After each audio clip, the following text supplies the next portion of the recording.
Hi, it's Steve. Today we'd like to show you how to change the idler assembly on your dryer, and it's a really easy job. All we're going to need is a number 2 Phillips screwdriver, a 5/16 nut driver, a putty knife, a 3/8 socket with a ratchet, and a pair of needle nose pliers. Let me show you how we do it. Now before we begin this repair, the first thing we'll need to do is to disconnect power to the dryer. So pull it forward and unplug it, or locate the electrical panel, turn off the appropriate breaker, or remove the appropriate fuse. Now our next step will be to remove 2 screws that secure the top to the lint filter housing. Take our number 2 Phillips screwdriver and remove those 2 screws. It is advisable to leave the lint filter in place in case you drop one of the screws so that it doesn't fall down into the opening.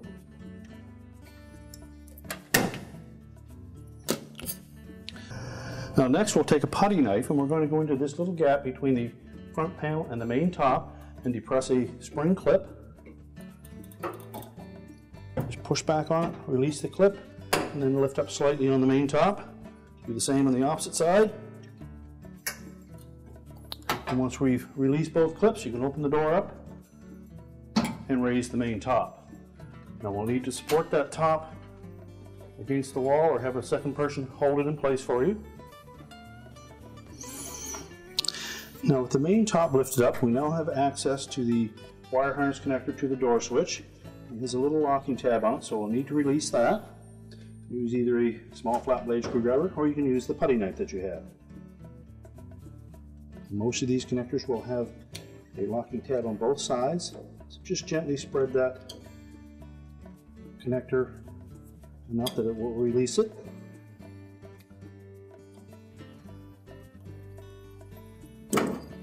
And pull them apart. Next we'll take our 5/16 nut driver and we'll remove the 2 screws that secure the front panel to the cabinet.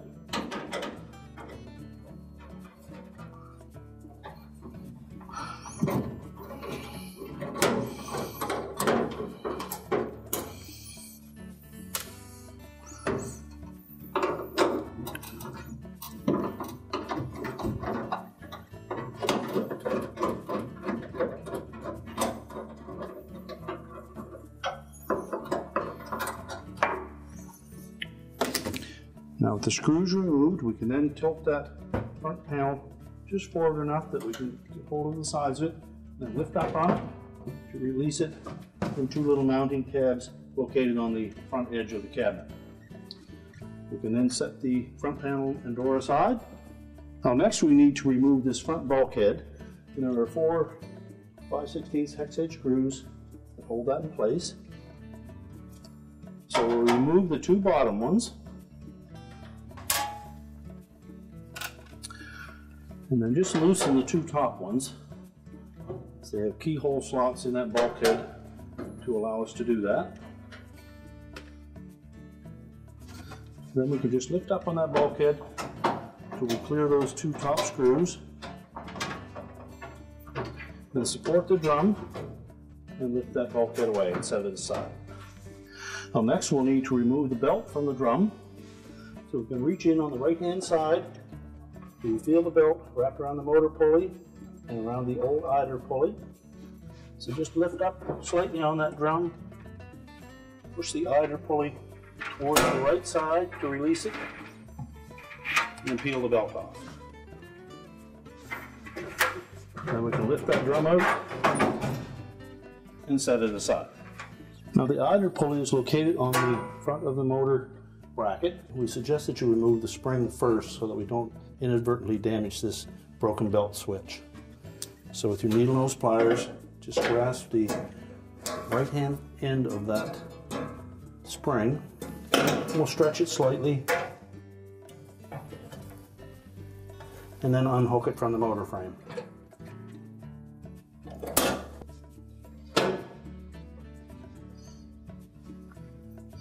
Then next we'll take that 3/8 bolt out.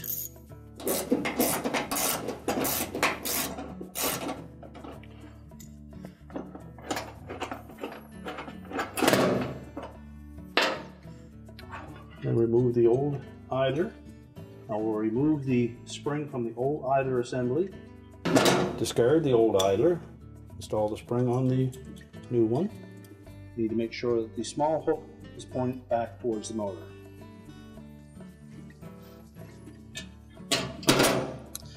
Next, we'll reinstall that pivot bolt. We first want to make sure that there is a little bit of lubrication on that surface, as that does pivot back and forth. And if it's dry, just take a little bit of high temperature grease and put a small amount on that area.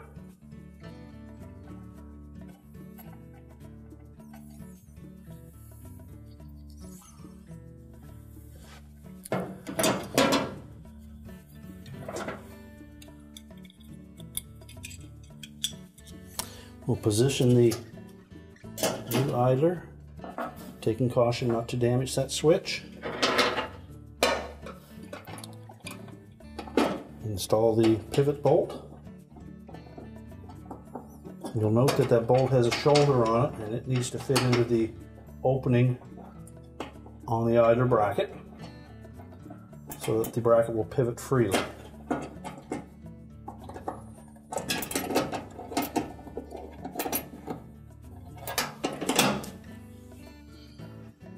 And tighten the bolt with your ratchet.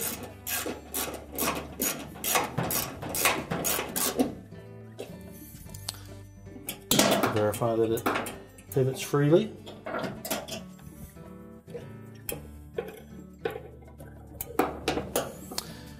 Now next, we'll need to reconnect that spring to that opening in the motor mount.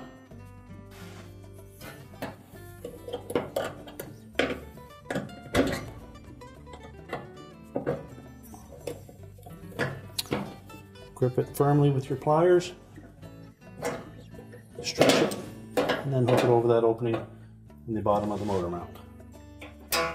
Again, check, make sure that the switch works properly, and then we have adequate tension on the idler assembly. And now we're ready to put the drum and the belt back in. Now before we install the drum, we'll show you how that belt will wrap around the motor and idler pulleys. Basically, the groove side of the belt will fit onto the motor pulley. It will go under the idler pulley with the flat side against the idler pulley. Come across on the right and around the drum,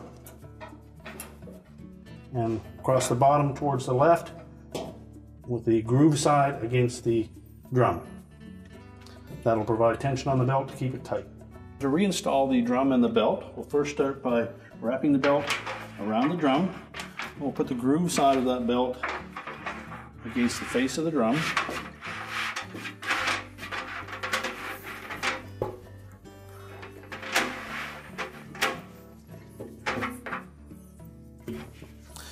And then we'll use the belt to support that drum.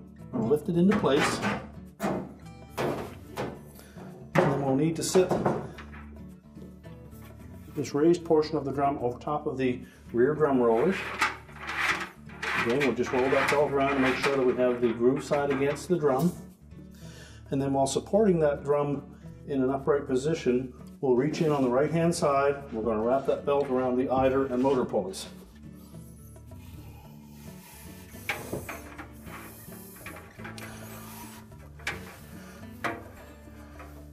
So pull it in from the right hand side, roll it over top of the idler, then underneath the idler, and then we're going to push that idler to the right, while stretching the idler spring, and then we'll just roll it onto the motor pulley. And because the idler pulley is to the left of the motor pulley, in this model we'll need to turn that drum counterclockwise to help center the belt in the pulleys. Once we've turned it a few times, we can just let it support itself. And next we can put the front bulkhead on. Now with the front bulkhead, we'll need to make sure that again it sits on top of these two rollers and that will fit into this groove. So just raise that drum up into position, locate the keyhole slots on either side of that bulkhead, center those over the screws and allow it to hang in place. We'll take the two bottom retaining screws, we'll tilt that bulkhead into position while lifting up on that drum slightly to allow those rollers to fit underneath the drum.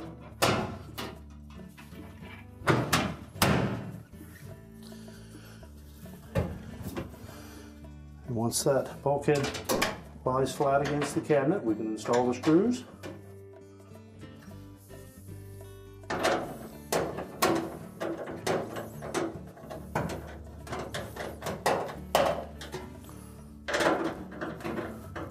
And tighten them securely.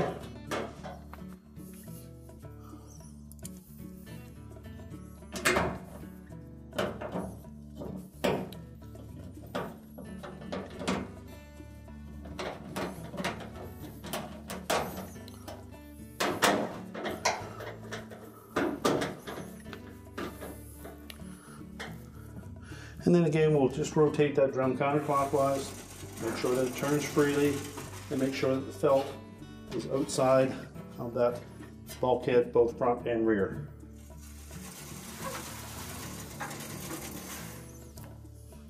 And now we're ready to put the front panel back on.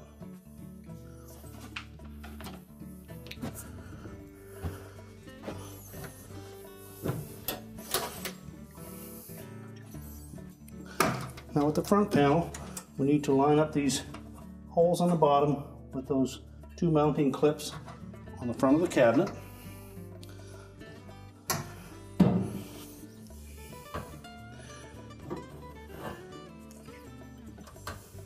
So just lift up slightly on either side and allow that to sit onto those two clips.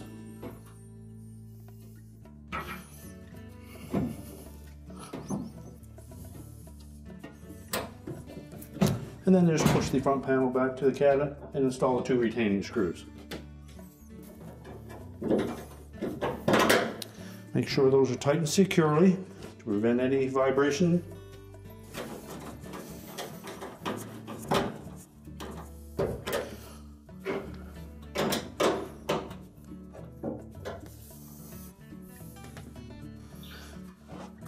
And then remember to reconnect the door switch harness. Make sure it's fully inserted so that the locking tabs engage on both sides. And then open that door up. And we'll lower the main top down into position.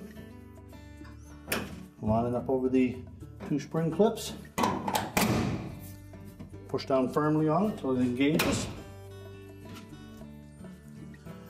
Then install the two retaining screws for the lint filter holder.